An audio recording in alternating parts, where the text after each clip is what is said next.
Welcome everyone, and thank you for participating in our fourth in our series of celebration of Laudato Si. We have another great panel tonight, and as we've been telling you, we've been moving through Laudato Si chapter by chapter. So tonight it's chapter 3, the human roots of the ecological crisis, and I will turn it over to Jeffrey Burns to introduce our panel and get our evening started. Thank you, Michelle. Welcome to everyone. This event is sponsored by the Harp Center for Catholic Thought and Culture, the Office of Mission, and the Strategic Pathway for Care for Our Common Home. So welcome to everyone. Tonight we have a wonderful panel. And so I'm going to introduce them. Please, if for the best reception, you want to put your view on speaker view.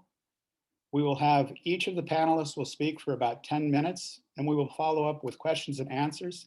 We ask for you to submit your questions through the chat room, and then when it comes to question and answer, I will ask you to unmute yourselves and you can ask your own questions, but please wait until I identify you. So tonight we have with us 3 wonderful professors here at the University of San Diego. We have Dr. Julia Cantzler.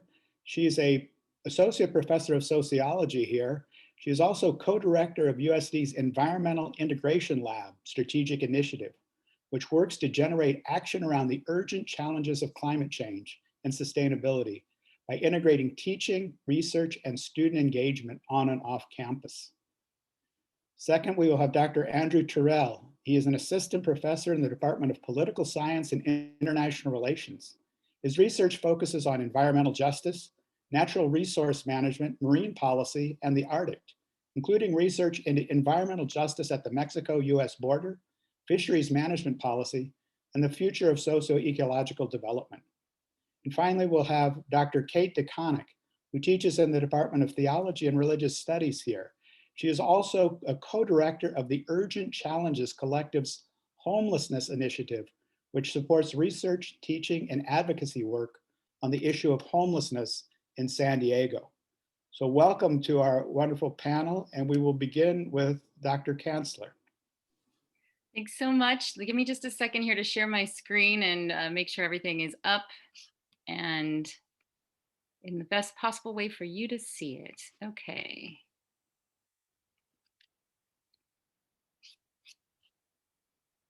All right, just a second.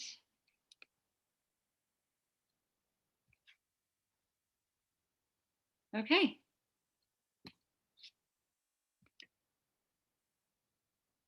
Sorry for the pausing here, just making all the magic happen behind the scenes. Okay, so I'd like to start off tonight by acknowledging that the land on which USD is built is the traditional and unceded territory of the Kumeyaay Nation. We recognize that we benefit from living and working on their traditional homeland, and we affirm their sovereign rights as First Peoples. So at the end of last week's panel, Dr. Emily Remer-Barry suggested that in chapter 2 of Laudato Si, Pope Francis invites us all to engage in a radical critique of the patriarchal systems of domination and subordination that have led to broken relationships with God, with the natural world, and with each other. It's these broken relationships that have ushered us down the path to the current social and ecological crises that we confront. And if, as Dr. Remer-Barry so compellingly suggests, chapter 2 is an invitation to smash the patriarchy, chapter 3, I contend, is an invitation by the Pope to smash capitalism, at least as we currently know it. And this is an invitation that, as a sociologist, I will gladly accept. Indeed, there's much that Pope Francis accomplishes in this chapter that resonates with a sociological orientation. For one, he analyzes modernity through a critical lens, identifying patterns in the social mechanisms and processes that have contributed to ecological disruption. Second, in this chapter and throughout the entire piece, he engages with the idea of power and how the orienting of our society around power results in the domination and exploitation of the natural world, as well as human beings. Finally, and related to this, he theorizes about environmental inequality and injustice, and how the environmental crises that we face today result in impacts beyond the ecological. The impacts are also, and perhaps fundamentally, social, disproportionately impacting the poor, women and children, developing nations, and communities of color. In chapter 3, Pope Francis demonstrates his sociological imagination as he explores the human roots of the ecological crisis, specifically diagnosing two interconnected processes as the primary culprits. The first is the rise of a dominant technocratic paradigm, and the second is the preeminence of anthropocentrism. For the purposes of this talk, I'm going to focus on the first of these, the dominant technocratic paradigm. In 102 and 104, Pope Francis contends that humanity has entered a new era in which our technical prowess has brought us to a crossroads. On the one hand, we see all of the ways technology and science have advanced societies and remedied countless evils that used to harm and limit us. On the other, he acknowledges the perils of human beings being able to utilize technology to exert dominance over the entire world. These perils are exacerbated by the lack of any meaningful efforts by human beings to set limits on our rampant use of technology to dominate and to exploit natural and cultural resources and human labor. He says, human beings and material objects no longer extend a friendly hand to one another. The relationship has become confrontational.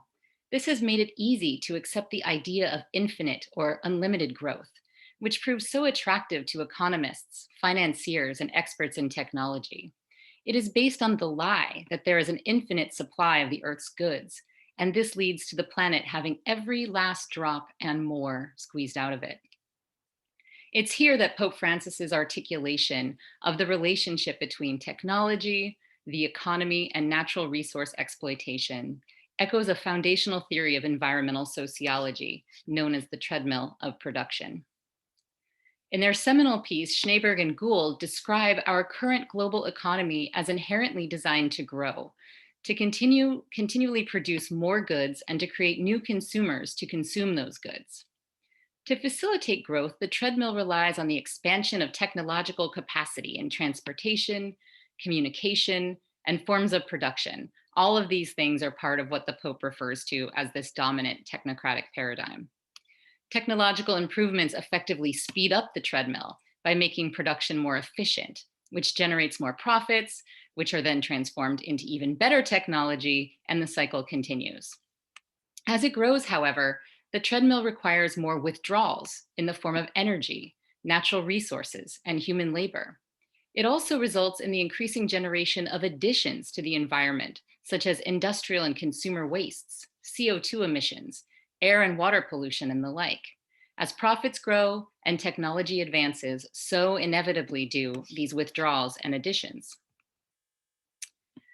Similar to the logic of the treadmill, Pope Francis recognizes that the technocratic paradigm is utilized in the service of economic growth and maximization of profits above the public good. He calls out some circles, presumably referring here to free market defenders, as showing no interest in more balanced levels of production, a better distribution of wealth, concern for the environment and the rights of future generations. Their behavior shows that for them, maximizing profits is enough. Yet by itself, the market cannot guarantee integral human development and social inclusion.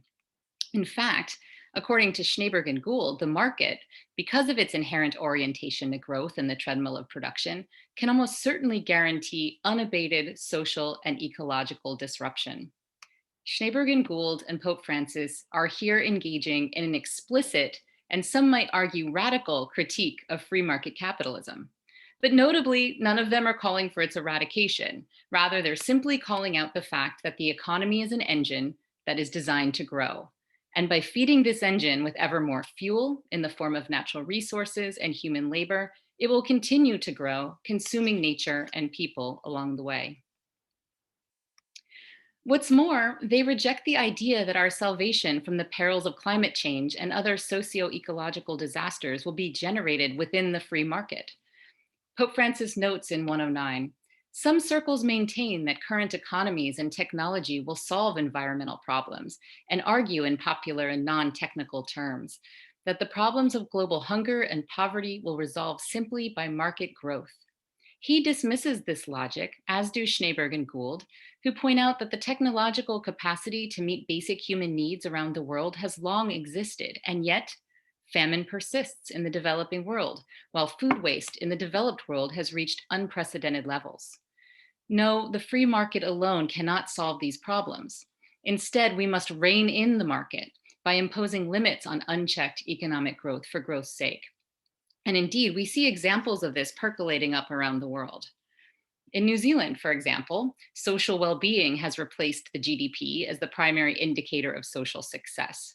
The nation has developed a well-being budget whereby all new spending is directed toward 5 goals, including bolstering mental health, reducing child poverty, supporting Indigenous peoples, moving to a low carbon emission economy, and flourishing in a digital age. New Zealand's policy in many ways reflects the Pope's call that we move forward in a bold cultural revolution.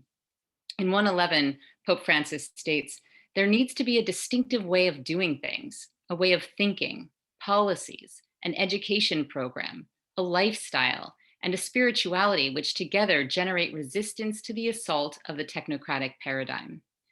New Zealand's bold step, I believe, is an example of a distinctive way of thinking and indeed rethinking the role of the economy as being in the service to humanity and to the natural world rather than the other way around.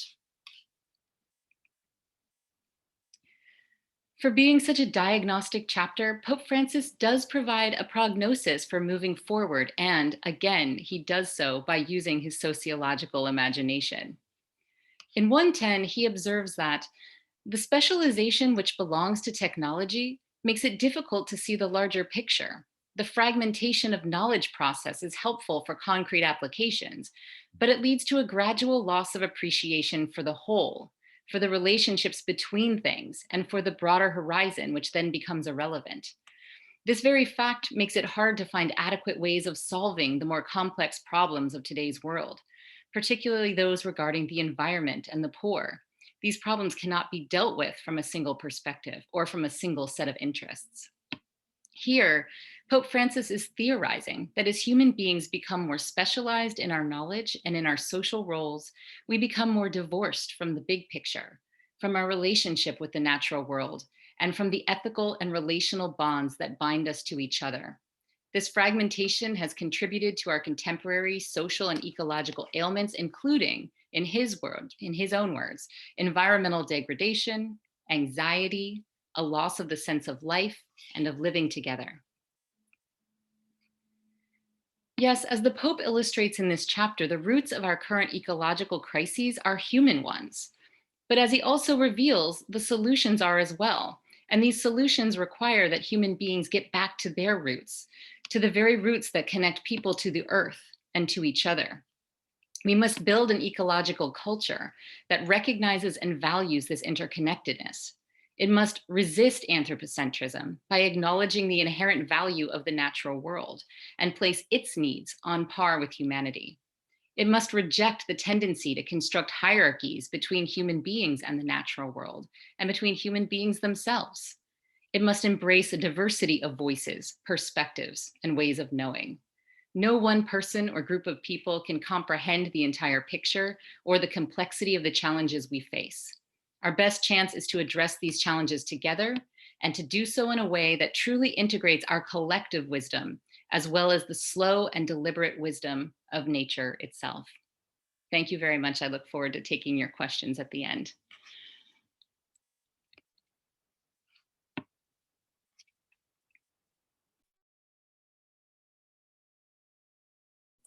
You're muted, Jeff. By unmuting myself and sharing my screen as well. And I think you'll see that it's hard to come away from this, from Laudato Si, without seeing that growth is very much on the mind of the Pope when he writes this. In fact, I think you could, if someone asks, can you tell me in a word, what is this about? I think you could easily say, it's about the way that we're growing and not developing.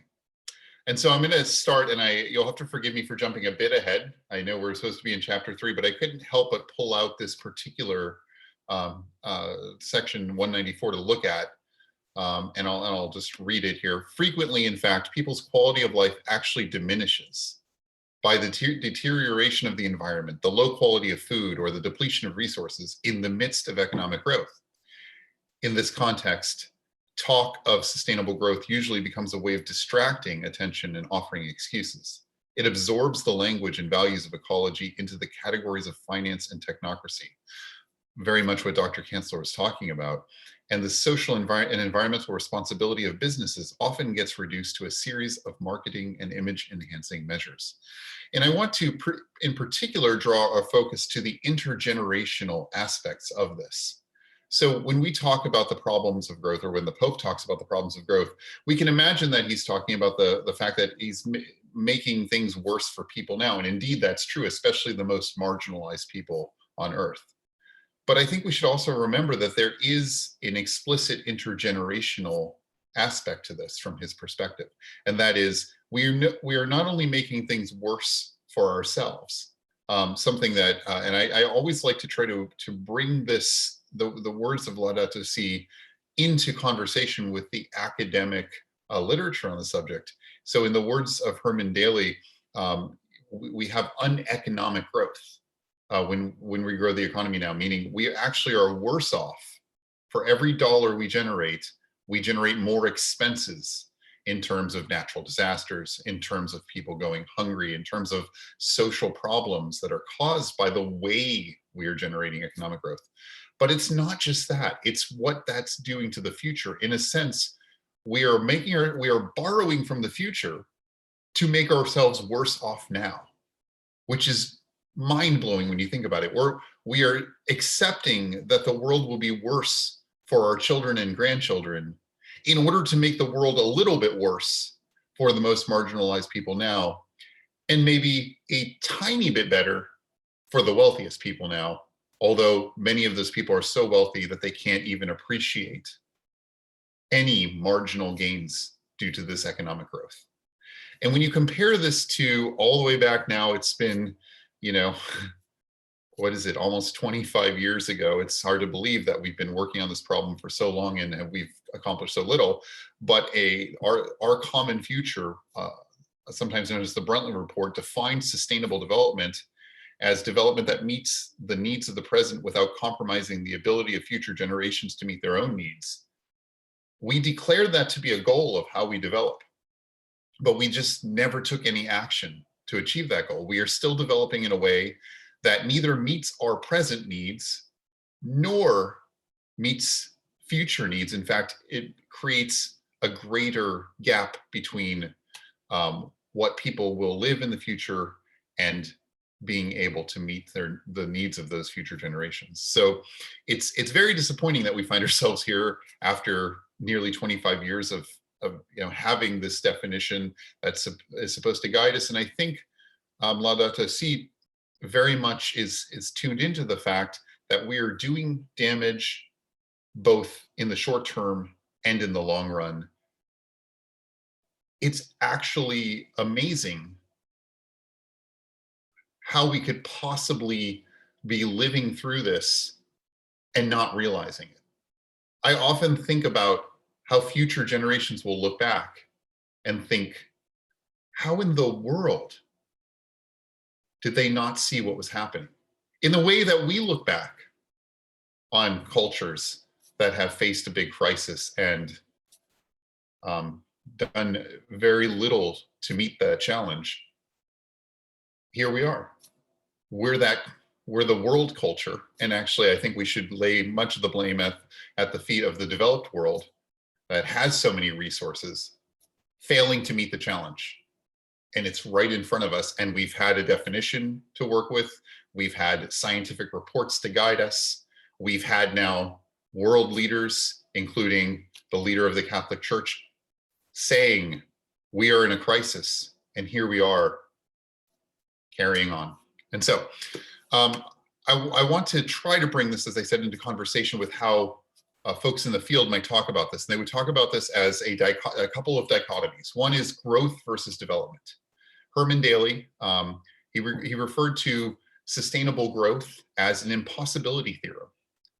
And he put it in quite scientific terms. Growth cannot be sustainable because all energy comes from the sun, and therefore energy is finite.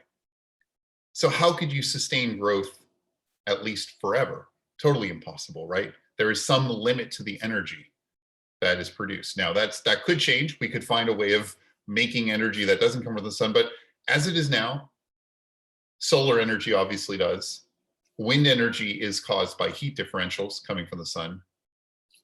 All of our fossil fuels are solar energy that were absorbed by living things long ago, which then died and became part of the pool of organic matter that eventually we tapped. So we're basically tapping old solar energy when we use fossil fuels. It all comes from the sun, but put it in less technical terms, growth can't be sustainable because, and if you reference the planetary boundaries graphic to the right there, and this comes from a kind of a world-shaking article at the time from 2009, I believe it was, Safe Operating Space for Humanity. We are way past the ecological limit. So that gray outer circle is what could be sustained. And actually, we think about climate change as the major issue we're facing, but we've gone far beyond those limits as of 2009. I hate to say it, but we're in worse shape now, and we'll see that in a moment. But biodiversity loss and the nitrogen cycle, which is very much tied up in using artificial fertilizers to wring more calories out of the earth and then very inefficiently distribute them so that there's huge amount of consumption in the developed world and not enough consumption, not enough calories for many countries in the developing world. We are beyond those limits. So there's no way growth can be sustainable because we are already doing more damage to our resource base in the form of waste. So really the resources we have to worry about the most are the storage space for the waste that we're creating than we are generating when we create more economic growth. So it's really a matter of quantitative versus qualitative improvement. And I guess this becomes obvious when we stop to think about different kinds of growth and we realize that not all growth is good. And the easiest way I think for humans to conceive of this is if the doctor says, well, I found a growth, you don't think, oh yay, I'm growing, that's fantastic. And in fact, one way, a very simplistic way to understand cancer is it's uneconomic growth within the body, too many cells being produced. We know mere production of more is not always good. And you can think about it in the life cycle of a tree. There's a time when growth is very valuable, when the tree goes from being a seed to trying to grow up very quickly before a deer comes by and chews it down to the ground. Growth is very valuable in those early stages. But if a tree were to continue focused on mere growth, growing taller and taller and taller, at some point that would become uneconomic because it would make the tree vulnerable to being knocked down in a gust of wind. And instead, a tree reaches maturity and starts to do things that are more like development. Development is a qualitative improvement. It means your life is better. For the tree, that means producing fruits or nuts or seeds, producing leaves and generating more capabilities for collecting energy. We are now in that inefficient stage of growth where we're generating waste that is costlier than what we're getting out of the process of making that waste. We are at the point now where waste, whether it's carbon waste from fossil fuels or pollution, all different kinds of wastes are overwhelming our natural and human systems. And that will happen at a crisis level much faster than we'll run through resources. That is, we are not running out of resources in most cases as much as we're running out of places to put the waste from those resources without harming ourselves. So one final way of looking at this, to square what the Pope is saying about now versus the future, that generational aspect, is to look at Kate Raworth, who's come up with something called donut economics. And so we have so many people in need in the world right now. So while I say we're overconsumptive, that's largely happening in a very small number of countries, developed countries. And so we are having, if you look at the inner circle, we're having a shortfall. We are not meeting the needs of many, many humans. We're not meeting needs for food, water, energy, social equity, political voice, income and work, education, all of the things that we need to have a good life. We're not distributing what we have in a way that meets everybody's needs. So we're both failing current generations, But in overshooting, at the same time, we are burning through resources and creating waste in a way that is taking away the capacity to meet needs of future generations. So if you don't stay within that donut, if you have a shortfall toward the center, it means that people are suffering now. And if you have an overshoot beyond resources, it means people will be suffering later. And people are suffering now, but the generational aspect is most apparent in the overshoot, because you're not only falling short of helping the people who need help now, but you're doing it in a way that is making it future generations worse off. And I think this is the way that I haven't consulted the Pope, but I would imagine if he looked at this, he would say, yes, this is what I'm talking about. We are both inefficiently, and in many cases, in a way that's quite discriminatory and at the very least, and not very humane, failing to meet the needs of many people around the world. But we're also somehow, in failing to meet those needs, still overshooting the capacity of the earth and making future generations worse off. Again, it's so incomprehensible that we could be doing this at the same time, but here we are. Thanks. Look forward to your questions as well.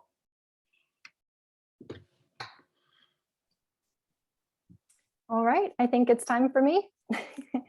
Great. Well, thank you again to the CCTC and all of the organizers for putting on this series. And thank you to my fellow presenters for a couple of awesome presentations to kind of set up also some of the things that I'm excited to share with you today. So like others, I'm just going to put some slides up and kind of walk things through for the next few minutes here.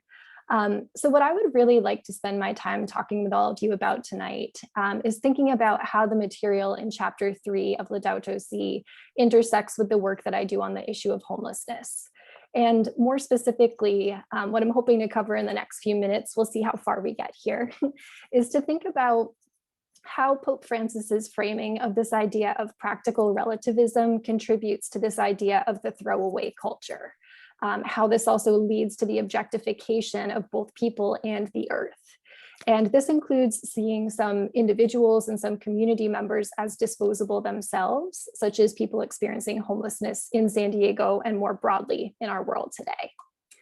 I also want to take a few minutes today to talk a little bit about the ways in which climate change is affecting unsheltered persons, how they are disproportionately affected by things like air pollution and other factors that may become wider realities if we do not become better stewards of the earth. And so my kind of main goal for my piece of the presentation for today is to think about how issues like homelessness and climate change are intersectional and require kind of interdisciplinary thinking if we want to make progress or take a step forward on any or all of these issues.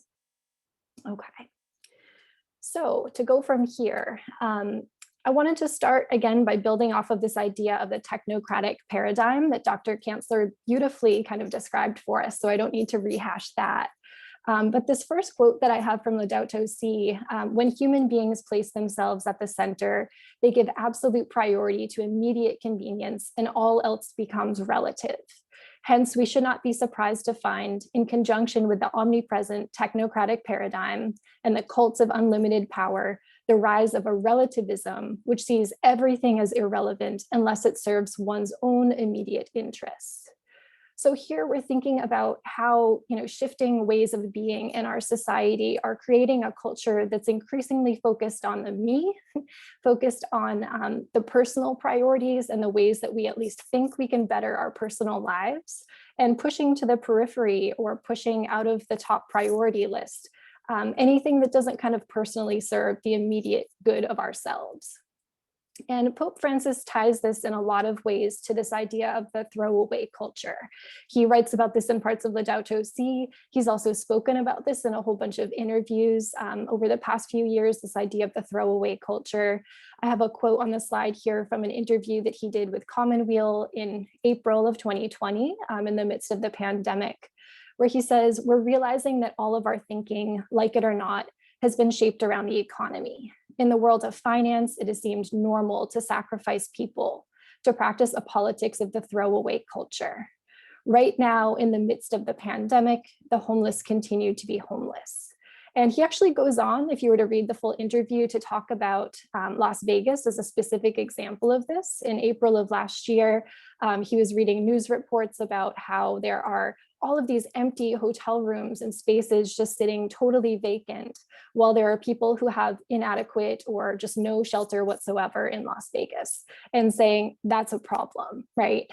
So in thinking about this idea of the throwaway culture, he's really talking about this idea of unwanted items, but also unwanted people who are kind of discarded or disregarded as waste. And so that's kind of the theme or the thread that I want to tease out a little bit more in the conversation today, thinking about the ways in which this idea of throwaway culture and throwaway people are interrelated. And what Dr. Terrell was just sharing with us about this idea of donut economics, I find that so fascinating because Pope Francis is writing, right, about wasteful consumerism. So waste is so central to this idea of the throwaway culture, that things are just disposable and we create all of this waste as a result. And, as he was saying as well, right, we also have people without access to just basic resources for survival. And I've seen so much of this in my work on homelessness, here in San Diego. So let's kind of bring it back to the local context for a few minutes here before I go into some other elements. As we think about homelessness here in San Diego, where our beautiful campus is situated in Linda Vista, it's just important to kind of know a little bit of the reality of this issue. So we do a point in time count every January, and it was actually canceled this year because of COVID. So our most recent data is from 2020. But the point in time count tries as best as possible to document how many folks are sleeping on the streets or in shelters at a given point in time. And in 2020, there were more than 7,600 individuals who were counted, which means that's the bare minimum. This means we have thousands of people in our local community who are experiencing homelessness on any given night, right? A lot of what I hear when I talk to community members about those who are experiencing homelessness are a lot of assumptions about what might lead people to those circumstances, right? So I hear, it's maybe personal failings or laziness or kind of other personal faults that are kind of leading people to experience homelessness is the general sentiment that I would say is pretty common. But in reality, it's a hugely diverse set of experiences and circumstances, right? It's just the sheer lack of affordable housing here in San Diego, which I think is becoming increasingly evident as we think about the rising costs of housing in our city, in our county. It's unemployment, it's poverty, it's trauma, it's all of these complex experiences that people have that really could render any one of us in a situation of precarity, if not for the grace of God. Laudato Si also reminds us that climate change is also contributing to the loss of housing, not only in our country, but across the globe. Thinking about persons who are displaced due to natural disasters and other kind of environmental phenomena, right? And I think it's also just important as we think about any issue, but homelessness is a really important one to think about in this regard, to remember that not only are many persons who are experiencing homelessness treated as if they are disposable, there's also the reality that some communities and some persons within San Diego are seen as more quote unquote throwaway than others. And you see this when you start to think about the ways that systemic racism and discrimination and oppression and other forms of violence are disproportionately affecting Black, Indigenous, and people of color, as well as transgender individuals and other community members, right? We see this when we look at the demographics of who actually ends up unhoused in our county. So just to give one example of that, Black San Diegans represent just 6% of our community here in San Diego, but 28% of the unhoused population, right? That tells you something about how disparities that can be traced in many complicated ways, but we need to get to the root of some of that if we want to think about this issue in serious ways, right? So Pope Francis, I think, does a really effective job of helping us think about the fact that social and political and economic and moral issues, these are intertwined, right? As we're thinking about who is welcome, so to speak, in our common home. What does that language of our common home even mean in relation to homelessness? So, as we're thinking about this issue, I just also wanted to highlight the fact that individuals who are experiencing homelessness in our community are well aware of the judgment that others kind of put upon them, that kind of stigma or the assumptions that others bring. So this is a quote from just one of many interviews that I was able to do as part of a research team this past summer with unsheltered people here in San Diego. And this person says, "I think a lot of people don't care and they are very quick to give their judgment. They look down on us like we are a piece of trash. They don't know how we live or how we got to where we are at. Nobody wants to be homeless," right? So persons who are experiencing homelessness in San Diego and elsewhere, they're impacted by the way that other people treat them, by the idea that they are somehow invisible or disposable, right? By the fact that people might walk past them on the street and avoid eye contact, not wanting to recognize that kind of humanity that they hold, right? We've also seen just brutal attacks on people who are unsheltered, in the middle of the night, people coming up and beating them right on the streets or in their tents. So there's something really precarious that's layered on top of their everyday precarity in terms of this stigma and the judgment that others bring.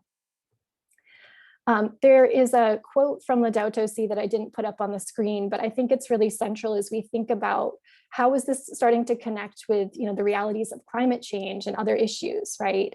And this is from section 119, where Pope Francis writes, if the present ecological crisis is one small sign of the ethical, cultural, and spiritual crisis of modernity, we cannot presume to heal our relationship with nature and with the environment without healing all fundamental human relationships. Our relationship with the environment can never be isolated from our relationship with others and with God, right? So we can pick out one of these issues, right? We can pick out climate change, we can pick out homelessness, we can pick out human trafficking or other things. But if we really want to think about all of the ecology of these issues, that's what's going to get us somewhere, is part of what Pope Francis is saying. So I just have a few minutes left. And what I would like to share next is just to think a little bit about the impact of climate change on persons who are experiencing homelessness. The vulnerability of this population in some ways kind of makes them, in my perspective at least, sort of harbingers of what may be coming for all of us if we don't become better stewards of the earth. So I wanted to highlight just one air quality study that was done in Salt Lake City, studying the effects of air pollution on persons experiencing homelessness. This was published in 2020, so it just came out last year. I think the research took place for a couple of years before that. But as you might imagine, in a city, typically when air quality worsens, just like it does sometimes here in San Diego, when we're able to stay indoors, especially those of us who have asthma or other conditions like I do, we're going to try and stay indoors, right? For people who are experiencing homelessness, that's not always an option, right? So according to this study, many unsheltered persons might sleep near a road, they might sleep near a bridge. And one of the outcomes of this is they're seeing high levels of exposure to traffic-related emissions, right? And what was disturbing to me when I read this study was just how physically, embodied these reactions to pollution actually were for these folks. So many of them describe what they call a metallic taste. When the air quality would worsen and worsen, they would know it because the taste would kind of come into their mouths. They would also start to report things like chest discomfort or headaches. And actually 90% of the people who were studied in this one particular study had sought medical care for a pollution-related ailment, right? So, it's heartbreaking to hear that this is on top of everything else that folks are grappling with under these circumstances. This is another layer to those dynamics and experiences. And isn't that terrifying, right? Isn't it terrifying to think that if this is happening to folks who are unhoused right now, it could also become the reality more broadly for all of us if we don't kind of develop more sustainable practices and better stewardship. And so I wanted to end just with one final slide here. And actually it's beautiful because it resonates with a quote that Dr. Cantzler had picked out in her part of the talk for tonight as well. So I think we're really on the same page about this. But when I read this quote, I'm not going to read it to you because she's already read parts of it to you, where Pope Francis is highlighting this idea of the relationships between things and, how do we go about solving the more complex problems of today's world? This to me was just like, wow, like I am so lucky to teach and work at a university like USD, where we get to do interdisciplinary work, where we get to have conversations like this one tonight, where we are talking about the interrelationship between, disciplines, but also issues, and thinking critically about how can we carry that forward in meaningful ways. So that was everything I wanted to share with you for tonight. And like others, I look forward to our conversation. Thank you.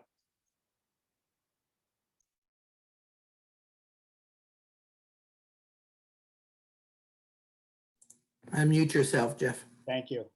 Yes, thank you. Well, thank you to all our presenters and for the wonderful presentations. And I would like to give them a chance to respond to each other initially, and then we'll open up questions from the chat room. So any of you three would like to comment, you're welcome to, or we can just go to the questions, up to you. I'm happy to jump in or get the ball rolling here. Yep. I was just really struck by the synergy between our talks, really, and just how much we all spoke to each other in a conversation here. And I was really struck by Dr. Tirrell's question when he says, how could we live through this and not realize it? And I feel like much of the answer was in Dr. DeConinck's talk, as far as like talking about our orientation, and Pope Francis is talking about this, practical relativism and the creation of a throwaway culture, that our culture is being oriented in a way that puts individuals first and puts immediate needs first. And when that happens, it becomes much harder to see what's happening or care about what's happening to somebody else. That, combined with the nature of climate change impacts, which are slow and crescent and build over time and tend to impact people over there instead of here, I think really contributes to that as well. So looking at the way our society is organized, the myths, the cultural ideals that we internalize that very much align with contemporary capitalism in a lot of ways, I think really addresses that question. Thank you. Okay, well, we'll go to our questions. Keith Jayawikarama, would you like to state your observation that you made? Oh, thank you. So my point was that it's kind of sad that these points, some of these were brought up maybe 50 years ago, even longer, that this was not a trajectory we could continue on, and yet it has fallen on deaf ears to the large part. I mean, there's a book called Limits to Growth, and Schumacher wrote his book, Small is Beautiful. It's like, well, I don't know, when will they ever learn? It's that old song that was sung. That's all. Thank you. Okay, thank you. Anybody like to respond to when we're going to actually take this seriously? Well, I'll say something. It's the saddest thing is the first projections, I believe, were made about 200 years ago, actually. Arrhenius, who developed the Celsius scale, said, hey, you know what's funny? If we keep burning fossil fuels, and you got to remember that's the very beginning of the Industrial Revolution, he didn't think it was really possible. He's like, in some fantasy world where we burn a lot of these things, we could actually change the temperature of the Earth. So scientifically, we've known this for a long time, which makes it tragically sad that we were having a debate about it in the first decade of this new millennium, like as if maybe we don't have enough scientific knowledge and somebody in 1820 or so was figuring this out. So that's kind of sad. But absolutely, more seriously, indeed, 50 years ago, we had academic discussion about this. And then 40, 30 years ago, we were already talking about it as a problem. And of course, we see internal documents from fossil fuel companies acknowledging what was happening, I think in the late 70s, early 80s. So they knew what was happening. It does raise the question. I do think we're reaching a tipping point, though. So I want to say something hopeful here. I think generationally, that's where most change happens because of this sort of mindset, this sort of throwaway culture. Well, culture can change most easily generation to generation because we now have a generation of young people who have grown up with climate change. And if those of us who are older can look at increasing forest fires in California and just say, put our heads in the sand and say, well, that always happened, not recognizing how much worse it's gotten. Younger people have lived through that and recognize that this is a scarier and scarier world. Of course, the saddest part is the people who are affected most are the ones who have the least power to enact change in society. And so that's what we're up against. Thank you. So let's go to Charles. Could you unmute yourself and ask your question?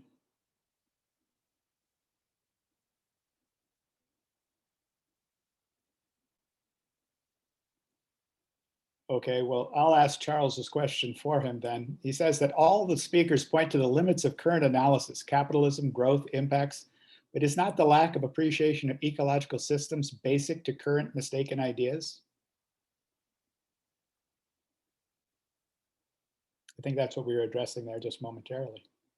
So let's go to Trey McDonald. Trey, could you unmute yourself and ask your question? Sure. So I was struck by the discussion of technology and the fact that there are so many out there who truly believe that technology is the only way to get us out of this situation. I agree with the panelists. It is certainly not, but I'm wondering if they might give us some advice on how we might talk to people who believe in that, and what messaging can we use to overcome that discussion. Because particularly, some of you know me and you know what I do, and I'm in more of the practitioner arena, and I speak almost daily with people who believe, engineers in particular, and God love them, my dad's an engineer, but they believe that technology is the only way we're going to get out of it, because in a way, technology is what got us into it. Certainly isn't. It's more of a philosophy, but I just would like some perspective and maybe some advice on how to speak to people and what messages might resonate. Sorry for the easy question. I mean, so being a sociologist, I deal with this with my students all the time, because I have these courses on sustainability and environmental justice, and I spend the whole semester talking about what's wrong and, you know, helping them get the tools to be able to unpack this so that they can see what's wrong also. And at the end, they raise their hand and they're like, Dr. Cantzler, so what do we do about it? And I'm always like, I wasn't trained. I wasn't trained to figure out what we do about it. And so it actually has caused me to kind of rethink the way that I present my classes, because talking about the solution is essential. And so this question about, you know, how do we talk about technology in a way that's going to break through to people who have a certain orientation about technology solving all these problems? Well, I mean, I don't have an answer, but I can at least look to where I think that comes from. And I think that comes from one's historical perspective, these narratives about progress and how technology and progress are, you know, go hand in hand. And in the past, you see technology solving all sorts of problems. I think we need to kind of recognize where these ideas and narratives are coming from, and in some way try to tease that out with people in the way that we talk about climate change, in the way that we talk about science. So I don't really know what that looks like, but I think kind of understanding where this is coming from is the first step in figuring out how to communicate effectively. Yeah, I was going to jump in on that one too. I think that's such an important question, Trey, not only with the sorts of issues that you were just raising specifically, but this question of framing when we're talking about any, you know, urgent challenge in today's world, so to speak. I'll just share in the chat one resource that I've been looking at on the topic of affordable housing. There's a group called the Frameworks Institute that does some really interesting work in this regard. And they do a lot of like talking to everyday citizens about what frames are effective when you're trying to counter some of the dominant thinking or dominant narratives. I'm not sure if they've done work more kind of directly aligned to your area, but their stuff on housing has been helpful for me as I'm thinking about there's a lack of, you know, support for affordable housing projects here in San Diego. So how do we shift that culture so that more people can be housed, right? So that might be one thing to check out as a recommendation. Thank you. Thank you. Okay, so let's go to Gianna Peterson. Gianna, would you like to unmute yourself and ask your question? Hello, my question is, considering that the role of our economy-centered thinking and ecological and social injustice was discussed by all three of the panelists, I'm wondering if knowing that economic growth is unsustainable while also knowing that climate change calls for urgent action, should we settle for fast solutions under our current economic model of capitalism, or should we push for a new economy? I can feel that one. The answer is yes. No, and I firmly believe that. So, and this is probably the most frustrating thing I do in all my classes, and Gianna's in one of my classes. So I'm just now going to continue to frustrate you, I'm sure. We need people working on from all angles on these problems. And so we need some people, and so I would say the same thing about engineers. We need engineers who are trying to come up with solutions, even if that's just a bridge, right? Or even if that's just extending the time we have to do the deeper root level changes that we need to the system, we will need folks who are working on ways to mitigate the problem in the short term.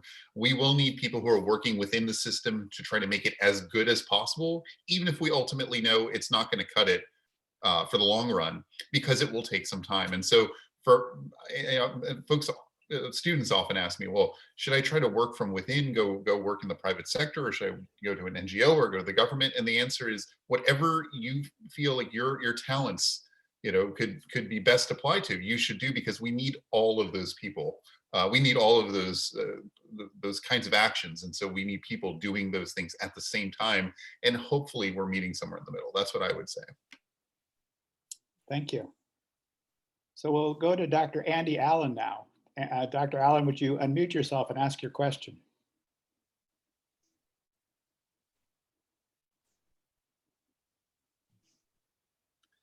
Thank you. It was really great hearing from all three of you. It's a joy to work at USD and be surrounded by such great colleagues. These problems are so complex, and we have been working with them for a long time. And my question really had to do with, I'm an economist, and so we deal with incentives, and what incentives do we need to change that will promote better behavior in terms of climate change? When you live in a world where, say, the state of Texas is competing against the state of California by lowering taxes, so all the businesses move over there where they're not going to be regulated.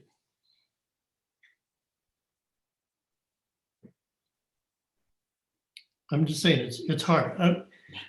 And I'm going to pick on the sociologists that point out problems and don't come up with solutions. Right, exactly. That's what I'm saying. The problem is the economy. How do we fix it? This is why we all need to be in the room together, exactly. What Andy's saying, and Kate as well. I mean, we have to pool our intellectual capital here, and be able to see the big picture, and also be able to think innovatively about how we need to change hearts and minds and structures and institutions and all of that stuff. So really just echoing what Dr. Tirrell just said and not providing a straight answer, sorry. Yeah, but I'm something out there. Excited about like a company like Tesla, and trying to create a new market for how automobiles should be done. And so that's a very visionary kind of thing to do. But he's moving his plant to Texas. So it's just. Well, I'll throw out there to put it in, in economic terms, I would say a Pigovian tax would be a good start. And that means taxing at the point of resource extraction, rather than taxing, at the end point of when a consumer buys something, or trying to tax to add a carbon tax onto something.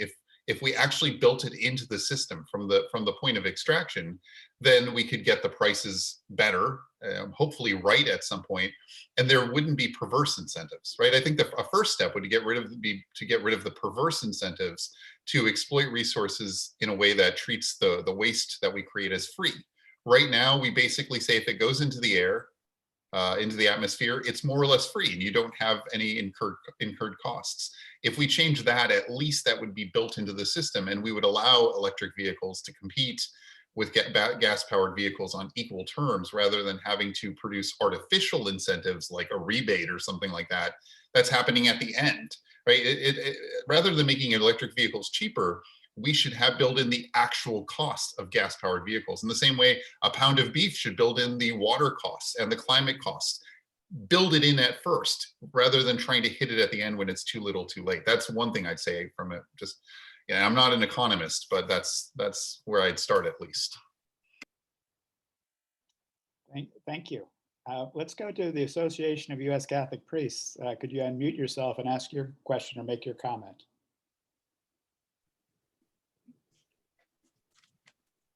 Yes, my name's Bob Bono, and I just added the comment when it comes to how do we persuade people that are not maybe paying attention to the issue and feel that everything's just fine. Nicholas Kristof in this morning's New York Times had, I think, a very interesting column about how you're not going to win a debate with them. They're fixed. And in a sense, we're fixed in our positions. So, but if we want to get to another place, we have to begin to listen to them and question them and bring out some of the complexity. And through time, the parties begin to, in fact, relate and find a way together that they can settle on. And I just thought it was a very apt article to bring to your attention, given some of the discussion here tonight. Thank you. Mm-hmm. And we're going to give our last question to Dr. Michelle Boudria. So Michelle? Jeff, a quick comment, by the way, I agree with you. One of the big things in climate change is we have to depoliticize the whole thing so that we can actually have a person-to-person conversation. My question is things that all three of you talked about, which is it's that focus on the individual versus society, the idea of consumerism being something we need to change. I love when we talk about it from the capitalist perspective, but on the ground, what does it mean for an individual to think about their impact as a consumer? How do we do that? I mean, all of us have talked about this in our classes, and Andy, Julia, and I taught together, so I know we've had these discussions. So what's an example of something that an individual consumer could change so that the behavior of the whole starts changing? Oh, I'm going to be the contrarian. I don't think that matters. In a direct way. I think it matters a lot in the aggregate. That is, a first step to getting to the societal change we need is to get enough people to care. But if you think like what you buy can change, it's too little. And so it's a matter of getting enough people to care that we're willing to change the way society works. It's not like, which tomato should I buy? Number one, that's incredibly unfair to an individual. Even I, who think about this all the time, can get to the grocery store and say, I have no idea what would be more sustainable. It's not fair, and it's never going to work because it's too much for the average individual or even for a well-informed individual, and we don't provide the tools. But we could change this on the societal level, which does require enough people to care. So I'd much rather get people caring about it. And sure, I'm not saying don't try, but don't feel like it's an individual burden. The problem is we're too individualistic. The solution can't be our individual choices. That's the whole point. It has to be our collective obligation to each other that we enact on a societal level through governance. I'll stop there. Julia or Kate, do you want to comment? I mean, the only thing I was thinking was just the whole idea of the individual burden benefits people that benefit from the status quo. So that in and of itself is a very intentional red herring that is kind of built into the system. So even recognizing that, I think, is important. But I agree absolutely with Andy. It's not going to make a difference in terms of individual consumer behavior, but it makes a big difference in terms of everybody coming together and collectively recognizing that this is a big problem and there are structural institutional reasons why this problem exists, and we care enough to change our behavior and to hold others accountable, that it's all part of the same toolkit of behavior. I'm sorry, I have to jump in. I can't help myself here. I have to point out one thing. Some of you are old enough like me to remember the Keep America Beautiful campaign, the Don't Litter. Some of you may even remember that kind of awful commercial that's colloquially called the Crying Indian commercial. It was actually a Sicilian actor. Do you know who financed that? Big corporations that produced all the junk. And then they pushed the responsibility and the blame on individuals and called people litter bugs. This is exactly what Dr. Cantzler just said. It benefits those who are actually causing the problem to make individuals feel like we're the ones who are to blame. We can't control the packaging of the things that end up in the store very, very much at all. But we can try to bring it to a level of governance that would say, hey, actually, you as corporations should be responsible for producing all this excess packaging. It's not fair for you to produce it and then say, don't be a litter bug. There is no responsible way to recycle or dispose of the level of packaging and junk that we're creating. We have to stop creating it. That's the myth of recycling is a big problem. It's a good thing to do, but it's terrible that we think that would solve the problem. I knew how to push those buttons. That's why it was fun to ask that question. Okay, well, we're coming to the end of our time, but I would like to give our three panelists a chance to make any last comment that they would like to make. You know, you're all good. So I think this is a very important discussion, and from Pope Francis's point of view, the term that he uses is integral human development.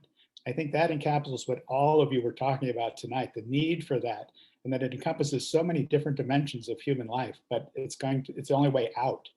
And so I do think the nice thing about individual actions is it does make us aware of the greater good and ties us in with the larger culture. So I wouldn't discourage encouraging these small acts of conservation.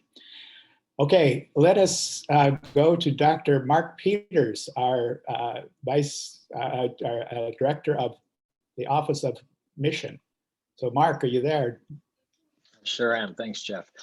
Thank you, Dr. Cantzler, Dr. Terrell, Dr. DeConinck for leading us in such a rich dialogue. I'm just struck by how each of these conversations are building on one another. So just want to remind everyone that the prior talks are all on the YouTube website on the CCTC. I really encourage you to go back and watch any ones you might have missed.